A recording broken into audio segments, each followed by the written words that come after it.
vendo aí, teve a prisão do Pose do Rodo, né? E estão debatendo aí a forma como ele foi conduzido, né? E a gente sabe que quando o pobre é conduzido é de uma forma e o rico é totalmente de outra. Isso é realidade.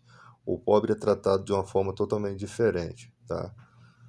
O restante aí fica para debate do pessoal. Mas eu vou falar sobre a vida da pessoa na comunidade, como alguém que já viveu na comunidade e entende um pouco da realidade.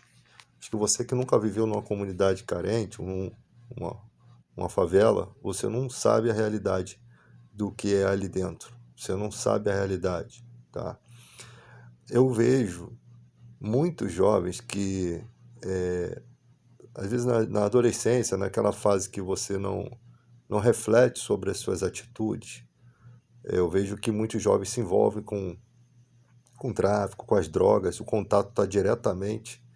E eu sei que isso daí poderia até ser o jovem que tem uma educação melhor, né, de qualidade, também pode se envolver, até porque se você for nesses condomínios da Barra da Tijuca, o que mais tem é gente que usa droga, tá? Jovens que usam droga. Filho de rico também usa droga. É o que mais usa, muitas vezes. Isso não está ligado à riqueza ou pobreza.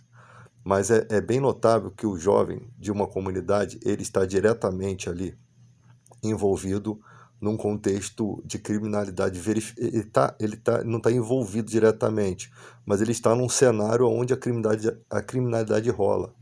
Quando a gente que mora na comunidade vê filmes como Tropa de Elite, Cidade de Deus, a gente se identifica, Cidade dos Homens, né, também, a gente se identifica muito com esses filmes, por quê? Porque é a realidade de todos os dias, né? Não sei se você já acordou, qual é a sensação de alguém dar uma rajada de tiro na porta da tua casa e você tá dormindo e parecer que você acordasse tremendo, pensando que o teu corpo acreditando que você levou os tiros. O teu corpo reage da mesma proporção que a bala sai daquela arma. Então você acorda em pânico, né? Você não entende o que está acontecendo. Você nunca passou por isso. Você mora do apartamentinho que você fica, não dá para ver essa realidade, não dá para ver essas coisas, né? Então, é totalmente uma realidade totalmente diferente. As questões sociais não chegam dentro dessas comunidades. Aí quando o jovem vai buscar um emprego, né, eu lembro de uma cena, que eu já falei isso em outros vídeos, a gente, uma vez quando lançou esse negócio de Cine, de CAT, que antigamente não existia agência de emprego, tá? A gente ficava, era na porta do mercado, a porta do Guanabara ali, no muro do Guanabara em Realengo, esperando uma vaga para trabalhar no mercado, seja do que for, estoquista, trabalhar de depósito, repositor, mas geralmente só pegavam quem tinha já carteira assinada. Muita gente ficava ali, e sem ter o que comer, às vezes sem um dinheiro para tomar um cafezinho. Eu já passei por isso. Sem dinheiro para tomar um golinho de café, com a mãe doente em casa. Então, quem já viveu essa realidade sabe muito bem como que é difícil você não aderir à vida do crime em certas circunstâncias, tá? A oferta está bem próxima de você, é o pulo mais rápido, né? Só que ali você que tem uma mãe, que tem um pai, que tem alguém, uma avó que fica na tua cabeça, não faz isso, né? A gente vai dar um jeito. E aquele que não tem ninguém, que o pai é alcoólatra, que a mãe é alcoólatra, e aí? Como é que vive? Porque é a realidade do que a gente vê dentro das comunidades. A pessoa nasce largada, né? Não estou dizendo que tem gente que nasceu, que teve um bom estudo, tinha até emprego, largou tudo e entrou para a vida também errada. Isso daí é relativo, né? Mas eu sei que tem muita gente que é empurrada para essa vida. Aí a gente foi para esse CAT, porque um colega meu queria arrumar um emprego, acho que era em São Cristóvão, se eu não me engano. Fui com ele, pô, vamos lá, cara, bora, vou te dar essa força. Gastei dinheiro do meu bolso, mas fui para fazer companhia a esse amigo. Aí chegou lá, quando eu cheguei lá, tinha muita gente que eu sabia que era da vida do crime. Eu já plantava, né? Eu sabia. E ali eu lembro de uma cena que um gritou assim: o que é Estado Civil? Aí o outro lá atrás: bota Rio de Janeiro. Esse cara não sabia preencher uma ficha, mano. Por quê? Porque na época de estudar, a galera baile funk e tal, os pais às vezes não tem aquele compromisso com os filhos e o filho fica largado. Qualquer pessoa preferiria estar ali curtindo a vida, deixando a escola para lá, que a escola é chata, né? Porque se os pais não botar a gente na linha, a gente não vai para a escola. Do que preferia estar ali no baile do que, né, estar na escola. Isso daí é a questão do jovem. O jovem precisa, desde pequeno, ser doutrinado pelos pais para poder estar na escola, precisa ter as obrigações. Se não tiver ninguém fazendo essas obrigações, você nasce sem estudo. E aí, quando você vai fazer uma entrevista de emprego, o RH não te escolhe. Aí você, o cara que usa droga, o perfil do RH, o RH já olha e já vê que o cara já tem um perfil de pessoa que não tem uma saúde, né, não está bem saudável. Eles conseguem perceber isso e esses caras não conseguem trabalho. E aonde essa galera vai trabalhar? Ela vai trabalhar no camelô, vendendo bala no trem. Só que antigamente era fácil, tu pegava uma bala e ia vendendo no trem, tu fugia para lá e para cá, mas conseguia. Hoje em dia é tudo bloqueado, né? Eu não sei se alguém ganha dinheiro por trás disso, eu não sei se a própria galera aqui dali do trem não deixa você trabalhar, eu não sei como é que funciona, eu sei que é mais difícil, né? E o cara tem que ficar fugindo de guarda municipal para lá, guarda municipal para cá, e a pessoa não consegue trabalhar. Só que esse cidadão, ele foi lá e comprou a balinha dele no mercado, ele não roubou não. Ele pegou e comprou aquela balinha, ensacou direitinho, comprou os pacotinhos. Quando ele fez isso, ele pagou imposto de tudo que ele comprou, ele gerou renda para aquele mercadinho, ele gerou emprego. E aí, quando ele chega aqui, que ele tenta trabalhar, não deixam ele trabalhar. Então, isso tem que ser repensado. Por que que um cara não pode vender uma coisinha no trem? Por que que o cara não pode vender uma coisinha no ônibus? Por que que a pessoa não pode andar na rua vendendo suas coisas? Isso tem que ser repensado, né? Cara, onde vende uma paçoca, você vê que é tudo bonitinho, empacotadinho, direitinho, paçoca de qualidade, você vê pelo pacote, tá novinho, né? Entendeu? E você tem também nego 71, né? Outro dia o cara vendeu um bagulho pra botar nas costas lá, eu comprei o troço do impulso, cheguei em casa, o bagulho tava do lado do avesso, não consegui botar aquilo, não serviu pra porcaria nenhuma, e foi R$ 20 no lixo. Tem um malandro também que te enrola, né? Eu 45 anos na cara, tomando pernada dos outros, tendo andado de trem a vida toda. Na época que eu andava de trem não tinha ar-condicionado não, era tiroteio dentro do trem, faqueamento, era um monte de coisa. Era gente descascando o alho de manhã, era gente pegando o trem 4h30 da manhã, cheio já, para ir para a Zona Sul trabalhar no Leblon, eu trabalhei na Cobal do Leblon. Então, essa é a realidade, desde pequeno a gente já está ali trabalhando, correndo atrás, e aí hoje em dia a gente vê uma certa dificuldade, né? O mercado de trabalho aí, a escala 6 por 1, o cara ganha R$ 1.000 e pouco, não dá pro cara ter tempo nem viver. Aí o cara prefere o quê? Ser livre, que é direito à vida dele, é direito dele, ser livre. E ele precisa ganhar alguma coisa para viver, ele vai lá vender a balinha dele. Você vem numa viagem, hoje em dia vem todo mundo com o celular na mão, escutando musiquinha, trem com ar-condicionado. Oh, que bênção, cara, que a gente está vivendo hoje em dia. Por mais que o trem passe cheio, da Central a Santa Cruz, rapidinho ele chega, porque tem o trem direto, né? Você está no ar-condicionado, você está ouvindo uma música, você está vendo o celular, tem câmera no trem, não está tendo mais assalto, pelo menos eu não tenho visto assaltos, né? As pessoas vêm de boa, a população tá se dando bem, tipo assim, tá vivendo melhor. Na minha época era todo mundo, o trem lotado, o trem descarrilhava, era uma doideira, todo mundo vinha pendurado, era gente em cima do trem, era uma desgraça, era crente gritando, era gente pregando, era gente, caraca, cantando. Hoje em dia o cara vem e faz até um show artístico, e eu sempre, quando tenho oportunidade, eu ajudo, pago no Pix lá, porque, pô, o cara vem, canta uma música bonita, com um talento maneiro, o outro já vem fazendo um rap, é cultura, cara, é a forma dos caras ganhar dinheiro, abençoa essas pessoas, porque é melhor você abençoar essas pessoas trabalhando do que elas estarem na vida errada. O cara vai lá, o cara é talentoso, toca um sax, toca um violão, vamos aprender a abençoar a cultura. Por quê? Porque esse daí que você está abençoando hoje, amanhã depois ele está lá no estrangeiro representando o teu país. E aí a visão que as pessoas têm de mundo, têm de Brasil, melhora. E a gente aqui melhora como ser humano, entendeu? Mostra que a gente é um povo acolhedor. O Brasil sempre teve esse crédito, de ser um povo muito abençoado nesse quesito, de ser acolhedor. Em outros lugares você não tem esse mesmo acolhimento. A pessoa cai no chão, passa mal, ninguém vem ajudar. Você passa mal aqui no Brasil, o Diego traz até uma cerveja e bota para tu beber. A pessoa te ajuda, vem um copo d'água, vem isso, vem aquilo, às vezes nem é a forma certa de ajudar, mas a pessoa tenta fazer alguma coisa e muitas vezes salva a vida. um carro pega fogo ali, alguém te arranca do carro de qualquer jeito, mas te puxa, te tira, te salva. Então o brasileiro tem essa questão de ser acolhedor. Isso não pode deixar de ser a nossa marca. É, isso não pode deixar de ser a nossa marca. Antigamente, a única coisa que tem que antigamente, alguém ia fazer uma gracinha com outra pessoa, todo mundo se metia, mano. Entendeu? Não tinha esse negócio de escorar nos outros. Outro dia eu tive que botar um pra fora do BRT que escorou na garota, eu ranquei ele e joguei lá do lado de fora. Peguei, o motorista abre a porta, o ônibus já.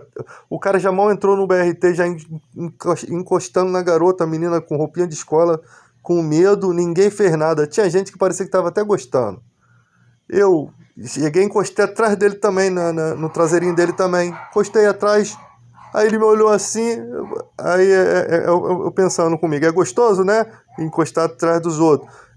Pode sair, mano. Ah, peguei ele pela gola aqui assim, motorista abre a porta, o motorista já tava para sair da estação do BRT, joguei lá fora da estação. Joguei lá fora da estação. Ele deu sorte, se o BRT não tivesse janela, eu ia jogar ele pela janela. Um miserável, cara. Uma menina que devia ter o quê? Uns 14 anos, indefesa, com roupa de escola, ela não sabia o que fazer. Ela ficou paradinha, paradinha. E outro dia também, esse dia eu tava com a mulher, essa época, né? Meu filho era pequeno, e a gente sentado na parte de trás, e entrou um cara com um som, e a música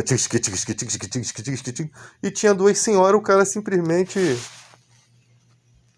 o mesmo modus operandi, o cara simplesmente começou a dançar em cima das mulheres e as senhoras assim com o olho arregalado, e eu levantei, já dei uns gritos com ele, você tá maluco, ô seu...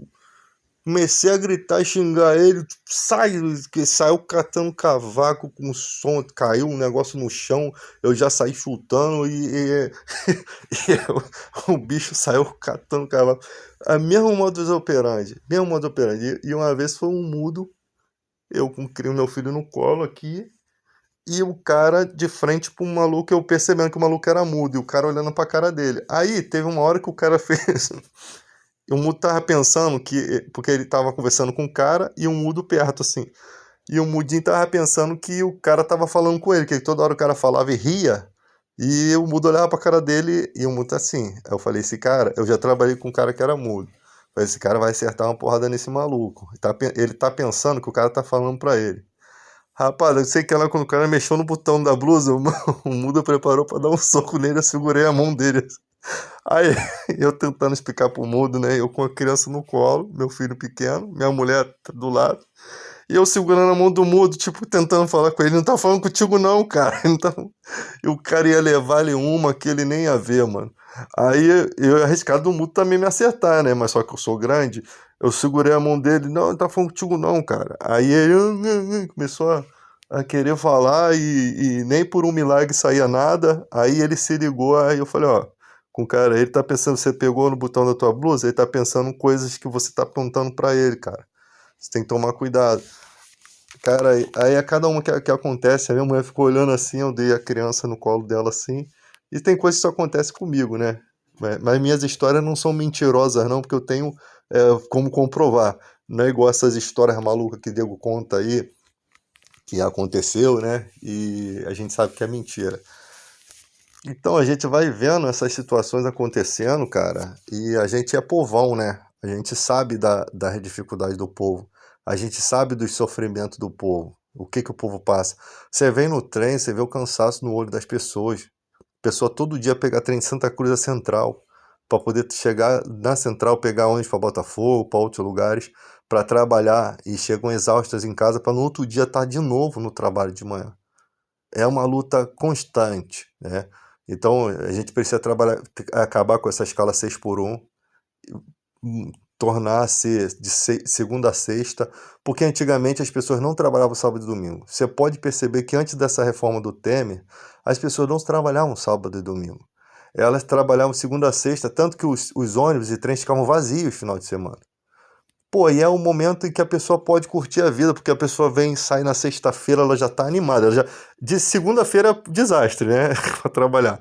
Quando chega na sexta-feira, cara, o último plantão, todo mundo rindo. Tu vê que a alegria do trabalhador, cara, o que ele merece. A galera tá ali, caraca, já preparado que pô, amanhã é sábado, depois é domingo, né? Isso tá acontecendo no sábado agora, né? Porque o pessoal tá trabalhando, mas geralmente era assim. Na sexta-feira o pessoal já ficava empolgado para que no sábado ia sair, curtir, beber, fazer o que for, é a vida de cada um sabe o que faz. Curtir a vida, curtir a mulher, curtir os filhos, que não curte quando você trabalha direto. Você curte a cara do teu chefe de banana lá te perturbando, mas você não curte tua família. E aí o cara vai, sai, curte, aí dorme até tarde, no domingo ele tá tranquilo, aí faz aquele churrasco, aquele almoço gostoso, reúne a família. E na segunda, quando ele chega para trabalhar, chega igual criança quando chega na creche, cheio de novidade, ganhei isso, ganhei aquilo, passei isso, vi o jogo, joguei bola. Cara, isso que é a alegria de ser brasileiro, você ter isso, cara. A gente não pode deixar que aqui seja como os Estados Unidos, que a pessoa tem dinheiro, mas trabalha igual um. Sabe, e nos Estados Unidos eles vendem um monte de informação errada. O pobre dos Estados Unidos, ele pode ter tudo. Ah, eu tenho um iPhone, aí, ó, que SUS grátis, isso aqui, eu tenho isso, eu compro aquilo. Vai ver as despesas desses caras. Manda ele mostrar a conta de luz, conta d'água. A água é uma porcaria, você não consegue tomar banho, dá caroço na cabeça, a água é de péssima qualidade. Isso é informações reais. Você pode pesquisar aí. Os alimentos frescos são caríssimos, entende? Você tem que pagar um monte de conta. Ah, mas tem um plano de saúde, não cobre todas as despesas médicas. As despesas médicas são caríssimas. Por isso que quando você vê nos filmes, quando o filme do Smith lá que ele foi atropelado, que o tênis dele voa e ele vai na empresa com um pé só de tênis, ele não quer ser internado, porque ninguém nesses filmes americanos, ser internado é perder um dinheiro por médico. Eles colocam todo tipo de coisa. Inclusive, teve um fato nos Estados Unidos que tinha um cara que eles botaram o cara como tendo um problema cardíaco, sendo que o cara não tinha problema cardíaco nenhum. E depois se descobriu, né? Deu um problema. Eles queriam ganhar dinheiro em cima do cara, mano. Então, os planos de saúde não cobrem tudo. Eles cobrem uma parte da despesa, né? Então você tem essas dificuldades. Quem tem green card, parece que os jovens só conseguem green card quando tem 21 anos, o próprio americano, né? E quem não é, quem tá lá de penetra lá, não consegue green card, por isso que não consegue os melhores empregos, entende? Os Estados Unidos, o americano tem que fazer faculdade, ele já chega na universidade endividado, porque ele tem que pegar empréstimo para fazer a faculdade. Então, é uma série de dificuldades para viver que os caras trabalham. Ganham bem, mas tem que ralar pra caramba. Tem que ralar pra caramba. E trabalho desgasta a pessoa. Desgasta. A ponto de que você, igual o brasileiro que tava lá esse dia, mostrou, ó, tô aqui, ó, tem picanha, tem aqui um vinhozinho, mas tô sozinho, pô. Tô sozinho aqui, você tá num país que não é o seu, cara. Você tá longe da tua família. Qual é o dinheiro que paga? Você tá aí, qual é o dinheiro? Não tem dinheiro que pague. Mesmo que você viva aqui no Brasil, sendo pobre, você ainda consegue viver melhor. Você tá junto da sua família, tem coisas, cara, que não é o dinheiro. O dinheiro, o cara foi sincero, eu tô aqui, cara, tô sozinho, tenho tudo aqui pra mim. Mas e aí, o que adianta? É como se você fosse um ratinho rico preso dentro de uma gaiola. Você está num outro país, você não está nem em outro estado, nem em outro município, você está em outro país, mano. Com outras pessoas que, sabe, que não são seu povo. Como é viver assim, cara?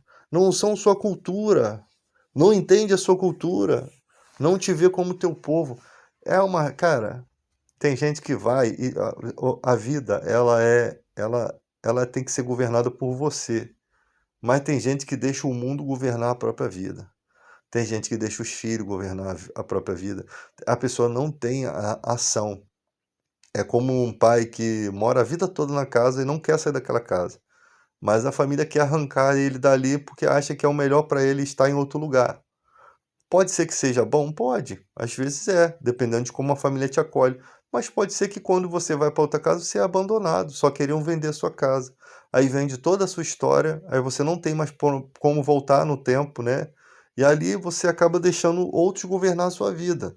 Essa é a realidade. Então, tipo assim, tem gente que é mais esperto, prefere ficar sozinho ali e manter aquilo ali, porque sabe que aquilo ali é tudo que tem, né? E tem gente que vai se deixando levar, outros por problema de saúde, né? Mas é complicado, cara. A vida da gente, você nunca consegue determinar o que vai ser da sua vida. Você acredita que a sua vida vai ser aqui, ó. Você está casado hoje, tem seus filhos, mas você não sabe daqui a 10 anos se essa vai ser a sua família. As coisas mudam assim de uma forma terrível. Tem gente que não muda, vai seguindo perfeitamente. A pessoa vai ganhando coisas na sua vida que ela nem sabia que merecia, que nem sabia que iriam vir, né? É netos, é filhos, é amigos, às vezes é sobrinho que você tá ali, cara, amando aquela pessoa. Por quê? Porque você faz parte daquela criação. Então são coisas boas que vão sendo somadas à sua vida, né? Bênçãos de Deus aí que tem na sua trajetória. E enquanto isso você vê aí pessoas que estão com o coração tenebroso, né? Que precisa de um fóton de luz quântico ali naquele coração para ir quebrando toda aquela crosta de maldade, porque a pessoa já está aprisionada é, nas coisas ruins, né? Nas ações ruins. Essas pessoas precisam ser libertas de dentro para fora. Elas por si só não conseguem se libertar, né? E aí a gente vai convivendo com bons e ruins e a gente tem que ser cauteloso, prudente como uma serpente, né? Eu não costumo, é, eu não tenho muitas amizades, né? Não costumo ter muitas amizades. Eu não aceito qualquer pessoa só porque a pessoa ri ou a pessoa demonstra ser boa. Não é assim que funciona. A gente tem que tomar certos cuidados e proteger a nossa família, né? Existem muitas pessoas ruins disfarçadas aí de pessoas boas. A Bíblia ensina: sede prudente como uma serpente. Prudência, analisa tudo, sempre preocupado, sempre atento, não dá mole. Por quê? Porque o mal ele entra na tua casa disfarçadamente, está rindo para você e você nem sabe o que vai ser disso daí para o futuro, né? A gente não pode confiar. A gente tem família para proteger, tem filhos, tem filhas também, que tem que ter um certo cuida, filhos e filhas, né? Porque o mundo aqui é cruel, o mundo é ridículo. Tem muita gente ruim, tá? Não só tem gente boa não, mas também tem muita gente ruim. Então, a gente não pode se achar que tudo é flores. Mas no contexto geral, o nosso país é uma benção, tá? Temos todas as dificuldades, volta quem está nos Estados Unidos e vem para cá e nos ajuda a construir esse país. Nos ajuda, é trabalhoso você ficar mostrando que isso aqui é aqui, isso aqui não está certo, isso aqui é trabalhoso. Mas com essa era digital, a gente está conseguindo se comunicar, né?